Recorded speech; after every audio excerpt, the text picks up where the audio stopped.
എല്ലാവർക്കും ഒരിക്കൽ കൂടി സ്വാഗതം. അപ്പോൾ നമ്മൾ ഇന്ന് കാണാൻ പോകുന്നത് വീണ്ടും ഒരു ഡിസ്പ്ലേ വീഡിയോ ആണ്. അതിൽ നമ്മൾ സാധാരണ കാണുന്നത് ഓർഗൻഡി സാരീസ് ആണ്. ഇന്ന് അതിൽ നിന്ന് വ്യത്യാസമായിട്ട് ഇന്ന് നമ്മൾ ചെക്ക് കോട്ടയാണ് എടുക്കുന്നത്. ചെക്ക് കോട്ട ഈ ഓർഗൻഡി പോലെ തന്നെ ഡെയിലി വെയറിന് പറ്റിയൊരു സാരിയാണ്. കുറച്ചും കൂടെ ഓർഗൻഡിനേക്കാളും കുറച്ചും കൂടെ സ്റ്റിഫ്നെസ് കുറവാണ്, ഉടുക്കാൻ കുറച്ചും കൂടെ എളുപ്പത്തിൽ ഉടുക്കാൻ പറ്റിയ ഒരു മെറ്റീരിയലാണ്. അപ്പോൾ നമുക്ക് ഇന്നത്തെ ചെക്ക് കോട്ടയും അതിനകത്തുള്ള ഡിസൈൻസും കണ്ടു നോക്കാം. നിങ്ങൾക്ക് എല്ലാവർക്കും ഈ ഡിസൈൻസ് ഇഷ്ടപ്പെടുമെന്ന് വിശ്വസിക്കുന്നു. നിങ്ങൾക്ക് ഡിസൈൻസ് ഇഷ്ടപ്പെട്ടാൽ, ഈ വീഡിയോ ഇഷ്ടപ്പെട്ടാൽ തീർച്ചയായിട്ടും ലൈക്ക് ചെയ്യുക, മറ്റുള്ളവരായിട്ട് ഷെയർ ചെയ്യുക. ആരെങ്കിലും ചാനൽ സബ്സ്ക്രൈബ് ചെയ്യാത്തവരുണ്ടെങ്കിൽ സബ്സ്ക്രൈബും ചെയ്യുക. പിന്നെ നിങ്ങൾക്ക് ഇങ്ങനത്തെ വീഡിയോസ് ഇനിയും കാണാൻ താല്പര്യമുള്ളവരാണെങ്കിൽ തൊട്ടടുത്തുള്ള ബെൽ ബട്ടണും കൂടെ അമർത്തിയിട്ടുണ്ടെങ്കിൽ ഞാൻ ഇടുന്ന ഒരു വീഡിയോ മിസ് ചെയ്യാതെ നിങ്ങൾക്ക് കാണാൻ പറ്റുന്നതായിരിക്കും. അപ്പോൾ നമുക്ക് ഇന്നത്തെ 3 സാരീസും കണ്ടു നോക്കാം. നിങ്ങളുടെ അഭിപ്രായങ്ങൾ നിങ്ങൾ കമൻറ്റ് ബോക്സിൽ കമൻറ്റ് ചെയ്യാൻ ഞാൻ റിപ്ലൈ ചെയ്യുന്നതായിരിക്കും. അപ്പോൾ നമുക്ക് കാണാം. അപ്പോൾ ഇതാണ് നമ്മുടെ ആദ്യത്തെ ചെക്ക് കോട്ട സാരി. ഇതൊരു ലൈറ്റ് ബേബി പിങ്ക് കളറാണ്. ഇതിൻ്റെ അകത്ത് കുറച്ചും കൂടി ഒരു ഡാർക്കർ ഷെയ്ഡ് പിങ്ക് ഇട്ടിട്ടാണ് നമ്മൾ തയ്ച്ചിരിക്കുന്നത്. അപ്പോൾ ഇതിൻ്റെ മുന്താണി ഞാൻ കാണിച്ചു തരാം. ഇതാണ് നമ്മുടെ സാരിയുടെ മുന്താണി വരുന്നത്. അപ്പോൾ ഇതിൻ്റെ അകത്ത് 3 ലെയർ ആയിട്ടാണ് മുന്താണിയിൽ നമ്മൾ തയ്ച്ചിരിക്കുന്നത്. അപ്പോൾ ഈ ഒരു ഗ്യാപ്പ് എന്ന് പറഞ്ഞിട്ടുണ്ടെങ്കിൽ 6 ഇഞ്ച് ഗ്യാപ്പിലാണ് ഈ ഓരോ ഡിസൈൻസും വന്നിരിക്കുന്നത്. എന്നിട്ട് ഈ ഒരു ഇതെന്ന് ഗ്യാപ്പ് 5 ഇഞ്ചുമാണ്. അങ്ങനെ 3 ലെയറാണ് തയ്ച്ചിരിക്കുന്നത്. ഇപ്പോൾ ഇത് 3 സ്ട്രാൻഡ്സ് വെച്ചിട്ടാണ് ഈ കച്ച് വർക്ക് മുഴുവനും തയ്ച്ചിരിക്കുന്നത്. നമ്മൾ കുഞ്ഞൊരു മോട്ടീവാണ്, പക്ഷേ ഈ ഒരു കുഞ്ഞു മോട്ടീവ് തയ്ക്കാൻ ഒരു മോർ ദാൻ 1.5 hours നമ്മൾ എടുക്കും ഈ ഒരു മോട്ടീവ് തയ്ച്ചെടുക്കാനായിട്ട്. ഇത് പലർക്കും പല സമയമായിരിക്കും. ഇതിപ്പോൾ ഞാൻ തയ്ക്കുന്ന ഒരു സമയമാട്ടോ പറയുന്നത്. 1.5 മണിക്കൂറിൽ കൂടുതൽ എടുക്കും ഈ ഒരു ഡിസൈൻ നമ്മൾ തയ്ച്ചെടുക്കാനായിട്ട്. അപ്പം അത് ഓരോ ആൾക്കാരുടെ ഡിസൈനിൻ്റെ വലിപ്പം പോലെ ഇരിക്കും, എടുക്കുന്ന സ്ട്രാൻഡ്സും പോലെ ഇരിക്കും തയ്ച്ച് തീർക്കാനായിട്ട്, പെട്ടെന്ന് ഫില്ല് ചെയ്യാനായിട്ട്. അപ്പോൾ ഇങ്ങനെ മുന്താണി വരുന്നത്. പിന്നെ വന്നിട്ട് ഇത് ഇങ്ങനെയാണ് ഈ ഡിസൈൻസ്. ഇങ്ങനെ ഫുള്ളും ബോർഡർ സൈഡ് ഫുള്ളും ഉണ്ട്. നമ്മൾ ഞെറിഞ്ഞിടുമ്പോൾ കാണുന്ന സൈഡ് ഫുള്ളും ഈ ഡിസൈൻസ് ഇങ്ങനെ വന്നുകൊണ്ടിരിക്കുക. ഈ മോട്ടീവ് ഓരോന്നായിട്ട് ഇങ്ങനെ 6 ഇഞ്ച് ഗ്യാപ്പിൽ ഇങ്ങനെ മോട്ടീവ്സ് വന്നുകൊണ്ടിരിക്കുകയാണ്. അപ്പോൾ ഇതുവരെയാണ് നമ്മുടെ മുന്താണിയുടെ താഴത്തോട്ട് തൂങ്ങിക്കിടക്കുന്ന ഭാഗം, താഴത്തോട്ട് കിടക്കുന്ന ഭാഗം ഈ ഒരു പോർഷൻ വരെയാണ്. അത് കഴിയുമ്പോൾ ഡിസൈൻ്റെ ഡയറക്ഷൻ മാറിയിട്ടുണ്ട്. ഇവിടെ മുതൽ നമ്മുടെ ഷോൾഡറാണ് ഇവിടെ മുതൽ അങ്ങോട്ടേക്ക് നമ്മുടെ ഡിസൈൻ വരയ്ക്കുന്നത് വ്യത്യാസമുണ്ട്. അപ്പോൾ അത് വരയ്ക്കുമ്പോൾ എല്ലാവരും ശ്രദ്ധിക്കേണ്ട ഒരു കാര്യമാണ്.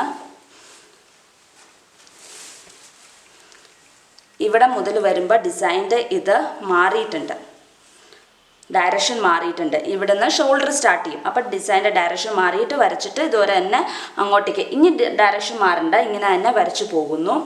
അത് ഇങ്ങനെ പോയി കഴിയുമ്പോൾ ലെങ്ത്ത് താഴെ എത്തുമ്പം കാലിൻ്റെ ഭാഗമൊക്കെ എത്തുമ്പോൾ വീണ്ടും ഡയറക്ഷൻ മാറും. സ്ട്രെയിറ്റ് ആയിട്ട് നിൽക്കണം, എന്നാലാണ് കാലിൻ്റെ അവിടെ കാണാൻ പറ്റുള്ളൂ. അപ്പം നിങ്ങൾ ഒരു സാരി തയ്ക്കുമ്പോൾ ഡിസൈൻ വരയ്ക്കുന്നത് വളരെ ശ്രദ്ധിക്കണം.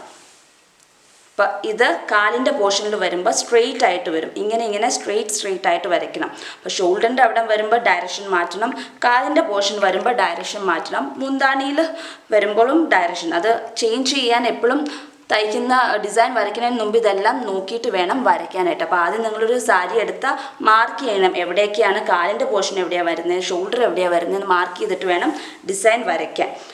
ഇങ്ങനെയാണ് ഡിസൈൻ്റെ ഇത്. അപ്പോൾ ഇതിന് ഒരു ഡിസൈനിന് എത്ര റേറ്റ് ചോദിക്കാം എന്ന് എല്ലാവരും ചോദിക്കുന്നുണ്ട്. കച്ച് വർക്ക് ആയാലും ബ്ലാങ്കറ്റ് സ്റ്റിച്ച് ഓരോ സ്റ്റിച്ചിനനുസരിച്ച് റേറ്റ് പറയാമോ എന്ന് ചോദിക്കുന്നു. അപ്പം ഈ ഒരു കച്ച് വർക്ക് ഡിസൈൻ തീരെ കുഞ്ഞതാണെങ്കിലും ഞാൻ പറഞ്ഞു 1.5 മണിക്കൂർ എടുക്കുമെന്ന്. അപ്പോൾ നമുക്ക് റേറ്റ് ഒരു 75 to 80 ആ ഒരു റേഞ്ചിൽ നമുക്ക് ചോദിക്കാവുന്നതാണ്. 75, അതും സ്ഥലം ഡിപ്പെൻഡ് ചെയ്തിരിക്കും കേട്ടോ. ഓരോ സ്ഥലത്തിൻ്റെ അവിടുത്തെ ഡിമാൻഡും അനുസരിച്ച് വേണം റേറ്റ് ചെയ്യാനായിട്ട്. 75 to 80, 85 വരെ നമുക്ക് റേഞ്ച് ചെയ്യാം. അതും ഈ ഡിസൈൻ്റെ സൈസ് അനുസരിച്ച് മാറിക്കൊണ്ടിരിക്കും. അപ്പോൾ അങ്ങനെ പെർ ഡിസൈൻ ഇതായിരിക്കും റേറ്റ്. സാരി എന്ന് പറഞ്ഞാൽ പിന്നെ എല്ലാവർക്കും ഡൗട്ടുള്ളത് കോട്ട സാരി അല്ലെങ്കിൽ ഓർഗൻഡി സാരി എവിടെയാണ് അവൈലബിൾ എന്ന്. കോട്ട സാരീസ് ഇപ്പം ഞാൻ ഇത് മേടിച്ചിരിക്കുന്നത് എറണാകുളത്തു നിന്നാണ് മേടിച്ചിരിക്കുന്നത്. അവിടെയും എല്ലാ കടകളിലൊന്നും കിട്ടത്തില്ല. ഫേമസ് ആയിട്ടുള്ള ജയലക്ഷ്മി അങ്ങനെയുള്ള ഷോപ്സിലൊക്കെ ഇത് അവൈലബിൾ ആണ്. കോട്ടയത്ത് ഞാൻ നേരത്തെ പറഞ്ഞ പോലെ നർമ്മദ ഷോപ്പിൽ അവൈലബിൾ ആയിരിക്കും. ഇതൊക്കെ മുറിച്ച് മേടിക്കാം, അതല്ല ഇങ്ങനത്തെ പീസായിട്ട് തന്നെ അവൈലബിൾ ആയിരിക്കും. അതിന് ബിലോ 500 റേറ്റേ ഉള്ളൂ ഈ ഒരു സാരിക്ക്. അപ്പം നിങ്ങൾക്ക് ഇതൊക്കെയാണ് ഈ സാരിയുടെ ഡീറ്റെയിൽസ്. അപ്പോൾ ഇത് ഇതുവരെ ഇങ്ങനെ ചെക്ക് ആയിട്ടുള്ള കോളംസ് ഉണ്ടാകും. ചെക്ക് കോട്ട എന്ന് പറയുന്നത് അതുകൊണ്ടാണ്. സാധാ കോട്ടയ്ക്ക് ഇതുവരത്തെ കുഞ്ഞു കുഞ്ഞു കോളംസ്, കുറച്ചും കൂടെ കുഞ്ഞു കുഞ്ഞു കോളംസ് ആയിരിക്കും, കുറച്ച് വലിയ കോളംസ് ചെക്സ് ആയിരിക്കും വരുന്നത്. അപ്പോൾ ഇതാണ് ആദ്യത്തെ ഒരു സാരി. അടുത്തത് നമ്മുടെ വൈറ്റ് ആണ്. വൈറ്റ് കളറിൽ നല്ല ലാവൻഡർ ഷെയ്ഡ് ഡാർക്ക് ഒലീവ് ഗ്രീനും ഇട്ടിട്ടാണ് നമ്മൾ തയ്ച്ചിരിക്കുന്നത്. ഇത് സാറ്റിൻ സ്റ്റിച്ചാണ്. ഇത്രയേ ഉള്ളൂ, ഒരു സൈസ് കുഞ്ഞു ഡിസൈനാണ് കേട്ടോ. അതിൻ്റെ അകത്ത് മുന്താണി വന്നിട്ട് ഇതുവരെ തന്നെ നിറച്ചും തയ്ച്ചു വെച്ചിരിക്കുകയാണ്. മുന്താണിയിൽ ഇങ്ങനെ നിരത്തി പിടിച്ച് ഡിസൈൻസ് 6 എണ്ണം തയ്ച്ചിട്ടുണ്ട്. പിന്നെ നമ്മുടെ ബോർഡറിൽ സൈഡ് ഞെറിഞ്ഞിടുന്ന സൈഡിലാണ് ഈ ഡിസൈൻസ് വരുന്നത്. ഈ സാരിയിൽ ഇതുപോലത്തെ 22 ഡിസൈൻസാണ് ഉള്ളത്. ഇതിൻ്റെ അടി ഞാൻ കാണിച്ചു തരാം, നിങ്ങൾക്ക് കാണാം. ഒരു ഇതും വലിച്ചിട്ടില്ല. അപ്പോൾ ഇതും ചെക്കോട്ടയാണ്. അപ്പോൾ നല്ല ട്രാൻസ്പെറൻറ്റ് മെറ്റീരിയൽ തന്നെയാണ്. അപ്പോൾ ഇതിൻ്റെ അടിയിൽ കൂടെ തയ്ക്കുമ്പോഴും നിങ്ങൾ ശ്രദ്ധിക്കണം, ഒട്ടും വലിക്കാണ്ട് ഇരിക്കാൻ ശ്രമിക്കുക. ഇത് സാറ്റിൻ സ്റ്റിച്ച് തയ്ച്ചിരിക്കുന്ന 4 സ്ട്രാൻഡ്സ് യൂസ് ചെയ്താൽ, എല്ലാം തയ്ച്ചിരിക്കുന്ന 4 സ്ട്രാൻഡ്സ് യൂസ് ചെയ്തിട്ടാണ് തയ്ച്ചിരിക്കുന്നത്. നല്ല ലാവൻഡർ ഷെയ്ഡും അതിൻ്റെ നടുക്ക് ഒലീവ് ഗ്രീനും ഡാർക്ക് ഒലീവ് ഗ്രീനുമാണ് കൊടുത്തിരിക്കുന്നത്. അപ്പോൾ കാണാൻ നല്ല ഭംഗിയുണ്ട്. കളർ കോമ്പിനേഷൻ നല്ല ഭംഗിയിൽ വന്നിട്ടുണ്ട്. അപ്പോൾ ഇത് ഈ ഒരു ഡിസൈൻ ഇങ്ങനെ വിട്ട് ഇങ്ങനെ തയ്ച്ചിരിക്കുക. ഇതാണ് ഒരു ഗ്യാപ്പ്, 6.5 ഗ്യാപ്പിലാണ് തയ്ച്ചിരിക്കുന്നത്. 6.5 ആണ് ഇതിൻ്റെ ഗ്യാപ്പ്, ഓരോ ഡിസൈൻ്റെ ഗ്യാപ്പ്. ആ ഒരു ഗ്യാപ്പിൽ തന്നെ ഫുൾ സാരിയുടെ ബോർഡറും തയ്ച്ചിരിക്കുക. അത് ഇതുപോലെ ഇങ്ങനെ ഫുൾ സാരി താഴെയൊക്കെ പ്ലീറ്റ്സിലൊക്കെ ഇതുപോലെ ഡിസൈൻസ് വന്നുകൊണ്ടേയിരിക്കും.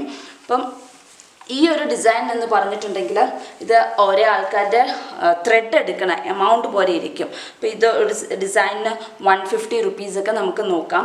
അത് 150, അതും ഞാൻ നേരത്തെ പറഞ്ഞ പോലെ സ്ഥലം അനുസരിച്ച് അതുപോലെ തന്നെ നമ്മൾ എടുക്കുന്ന ത്രെഡ്. ഇതിപ്പോൾ 4 സ്ട്രാൻഡ്സ് എടുത്തേക്കണേ, നിങ്ങൾ 6 സ്ട്രാൻഡ്സ് എടുക്കണമെങ്കിൽ എമൗണ്ട് ഓഫ് ത്രെഡ് കൂടും, അതുപോലെ തന്നെ റേറ്റും മാറാം നിങ്ങൾക്ക്. അപ്പോൾ അങ്ങനെയാണ് ഇത്. അപ്പം ഒരേ പൂവിനനുസരിച്ച് വില എനിക്ക് പറയാൻ പറ്റില്ല. നമ്മൾ ഒന്ന് തയ്ച്ചു വരുമ്പോൾ എത്ര മണിക്കൂർ എടുക്കും, അതിനൊക്കെ അനുസരിച്ച് എന്തോരം നൂലെടുക്കും, അതൊക്കെ അനുസരിച്ച് വേണം നിങ്ങൾ റേറ്റ് ഇടാനായിട്ട്. അപ്പോൾ ഇതിനൊക്കെ ഒരു 125, 150 ഓരോ സ്ഥലത്തിനനുസരിച്ച് മാറാവുന്നതായിരിക്കും. അപ്പോൾ ഇങ്ങനെയാണ് ഈ ഒരു സാരി വരുന്നത്. ഫുൾ സാരിയുടെ ഒരു സൈഡ് ഞെറിഞ്ഞിടുന്ന ബോർഡർ ഫുള്ളും ഇതുവരെ ഡിസൈൻസ് വന്നുകൊണ്ടേയിരിക്കും. താഴെ പ്ലീറ്റ്സിലൊക്കെ ഇങ്ങനെ ഡിസൈൻസ് ഉണ്ടാകും. അപ്പോൾ അതുകൊണ്ട് ഇതിൻ്റെ അകത്ത് നിറച്ചും ഹെവി ലുക്ക് തന്നെയുണ്ട്. നിറച്ചും ഫ്ലവേഴ്സാണ്, കണ്ടോ, ഇതുവരെ ഫ്ലവേഴ്സ് വന്നുകൊണ്ടേയിരിക്കും. ഇതാണ് രണ്ടാമത്തെ നമ്മുടെ സാരി. ഇത് ഓർഗൻഡി സാരിയാണ്. അതൊരു പ്രത്യേക തരം പിങ്കാണ്, ബേബി പിങ്കും അല്ല, പീച്ചിഷ് പിങ്ക് എന്നൊക്കെ പറയുന്ന ഒരു ഷെയ്ഡാണ്. നല്ലൊരു കളറാണ്. അപ്പം അതിൻ്റെ അകത്ത് മുന്താണി വന്നിട്ടാണ് ഇങ്ങനെ വന്നിരിക്കുന്നത്. മുന്താണിയുടെ 2 സൈഡിലും വർക്കുണ്ട്. ഇതിപ്പോൾ ഒരു സൈഡ്, മുന്താണിയുടെ ഒരു സൈഡ് ഇങ്ങനെ വർക്ക് വന്നിരിക്കുന്നത്. ഇങ്ങനെ ഒരു റൈറ്റ് ട്രയാങ്കിൾ ഷേപ്പിലാണ് മുന്താണി തയ്ച്ചിരിക്കുന്നത്. അതിൻ്റെ അകത്ത് ബൂളിയൻ നോട്ടാണ് തയ്ച്ചിരിക്കുന്നത്. അപ്പോൾ ഇവിടെ മുന്താണിയിൽ 4, 3, 2, 1 എന്നുള്ള രീതിയിൽ റൈറ്റ് ട്രയാങ്കിൾ തയ്ച്ചിരിക്കുകയാണ്. ഇതിൻ്റെ അകത്തും ഒരു ബ്രൗൺ കളർ ഷെയ്ഡ് ത്രെഡും ഒരു ലൈറ്റ് ഒലീവ് ഗ്രീൻ ത്രെഡുമാണ് യൂസ് ചെയ്തിരിക്കുന്നത്. അതിൻ്റെ മുന്താണിയുടെ അപ്പുറത്തെ സൈഡ് ഇതുവരെ തന്നെ തയ്ച്ചിരിക്കുകയാണ്. ഇതുപോലെ തന്നെ സെയിം റൈറ്റ് ട്രയാങ്കിളാണ് 2 സൈഡിൽ, മുന്താണിയുടെ ഇവിടെ ഈ സൈഡും ഇപ്പുറത്തെ സൈഡ് ഒരുപോലെ തന്നെ തയ്ച്ചിരിക്കുകയാണ്. ഇതും 4, 3, 2, 1 എന്നുള്ള രീതിയിൽ തയ്ച്ചിരിക്കുകയാണ് റൈറ്റ് ട്രയാങ്കിളായിട്ട്. പിന്നെ നമുക്ക് ഇവിടെ മുന്താണി കഴിഞ്ഞ് കഴിഞ്ഞാൽ പിന്നെ വർക്ക് വരുന്ന ചെസ്റ്റ് പോർഷനിലാണ്. ചെസ്റ്റ് പോർഷനിൽ ഇങ്ങനെ ചെസ്റ്റ് പോർഷനിൽ ഇതുപോലെ ട്രയാങ്കിൾസ് തന്നെ, കുഞ്ഞു കുഞ്ഞു ട്രയാങ്കിൾസ്, 3 പൂക്കളായിട്ട് ഒരു ട്രയാങ്കിൾ വരച്ചേക്കുവാണ്. ദേ ഇതുപോലെ ഇങ്ങനെ ഒരു ട്രയാങ്കിൾ, രണ്ടാമത്തെ ഒരു ട്രയാങ്കിൾ, അങ്ങനെ 4 ട്രയാങ്കിൾസാണ് ചെയ്തിരിക്കുന്നത്. 1, 2, 3, 4 അങ്ങനെ 4 ട്രയാങ്കിൾസ് അടുപ്പിച്ച് ചെസ്റ്റ് പോർഷനിൽ തയ്ച്ചിരിക്കുകയാണ്. പിന്നെ ഇതുപോലെ തന്നെ ബോട്ടം പോർഷനിലാണ്, പിന്നെ കാലിൻ്റെ റൈറ്റ് ലെഗ് ബോട്ടം പോർഷനിലും ഇതുപോലെ ഒരു ട്രയാങ്കിൾ തയ്ച്ചിട്ടുണ്ട്. ഇങ്ങനെയാണ് വന്നിരിക്കുന്നത് ഇതിൻ്റെ അകത്ത്. ഇതിപ്പം ഈ ഒരു സെറ്റിന് നമുക്ക് 80 to 90 റുപ്പീസ് അങ്ങനെയാണ് ഞാൻ ചെയ്തേക്കുന്നത്. എന്ന് വെച്ചാൽ ഇതിൻ്റെ അകത്ത് നിങ്ങൾ ഓർക്കും ഈ ഒരു കുഞ്ഞു പൂവിന് ഇത്രയും വില എന്താ മേടിക്കുന്നതെന്ന്. അപ്പം ഇതിൻ്റെ അകത്ത് നൂലെടുക്കുന്നത്, നമ്മൾ 6 സ്ട്രാൻഡ്സ് ഇട്ടിട്ടാണ് തയ്ക്കുന്നത്. നൂലെടുക്കുന്നത് ഒത്തിരി കൂടുതലാണ്, അതുകൊണ്ടാണ് നമ്മുടെ റേറ്റും കൂടുന്നത്. അതിപ്പം ഓരോ ബൂളിയൻ നോട്ടിന് കുറച്ച് റേറ്റ് കൂടും തയ്ക്കാൻ എളുപ്പമാണെങ്കിലും, ബാക്കിയുള്ള മെറ്റീരിയൽസ് സ്റ്റിച്ച് വെച്ച് പെട്ടെന്ന് തയ്ച്ചൊക്കെ തീരും. പക്ഷേ നമ്മുടെ നൂലിൻ്റെ എമൗണ്ട് കൂടുവാണ്, അതുകൊണ്ടാണ് അതിന് ഇത്തിരി റേറ്റ് കൂടുന്നത്. ഫ്രഞ്ച് നോട്ട്, ബുളിയൻ നോട്ടൊക്കെ തയ്ക്കുമ്പം കാസ്റ്റ് ഓൺ സ്റ്റിച്ച് അതൊക്കെ തയ്ക്കുമ്പോൾ നമ്മുടെ നൂല് കുറേ എടുക്കും. അപ്പോൾ റേറ്റും അതനുസരിച്ച് മാറിക്കൊണ്ടിരിക്കും. അപ്പോൾ ഇതിൻ്റെ അകത്ത് ഇതാണ് ഒരു ഡിസൈൻ. മുന്താണിയിലെ രണ്ടിടത്തും കുറച്ച് നല്ലോണം തയ്ച്ചിട്ടുണ്ട്. പിന്നെ ചെസ്റ്റ് പോർഷൻ, ഷോൾഡർ തൊട്ട് താഴെ ഇങ്ങനെ വളഞ്ഞു പോകണ അവിടം വരെ ഇങ്ങനെ ട്രയാങ്കിൾസ്, പിന്നെ കാലിൻ്റെ അവിടെ ഇതുവരെയാണ് ഇതിൻ്റെ അകത്ത് ഡിസൈൻസ് വന്നിരിക്കുന്നത്. അപ്പം എല്ലാവർക്കും ഒരു ഐഡിയ കിട്ടിയല്ലോ, കച്ച് വർക്ക്, ബൂളിയൻ നോട്ട്, മറ്റേ സാറ്റിൻ സ്റ്റിച്ചിനൊക്കെ എത്രയൊക്കെ ഒരു റേറ്റ് പറയാം ഒരു ഡിസൈന് എന്നുള്ളത്.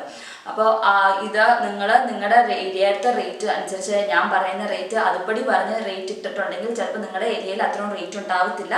അപ്പോൾ ചിലവാകാൻ ബുദ്ധിമുട്ടായിരിക്കും. അപ്പോൾ നിങ്ങളുടെ ഏരിയത്തെയും കൂടെ നിങ്ങളൊന്ന് അടുത്തുള്ള ബൊട്ടീക്സോ അങ്ങനെയുള്ളവരോടൊക്കെ ഒന്ന് ചോദിച്ചിട്ട് റേറ്റ് മാച്ച് ചെയ്തിട്ട് നിങ്ങൾ റേറ്റ് പറയുക കസ്റ്റമേഴ്സിനോട്.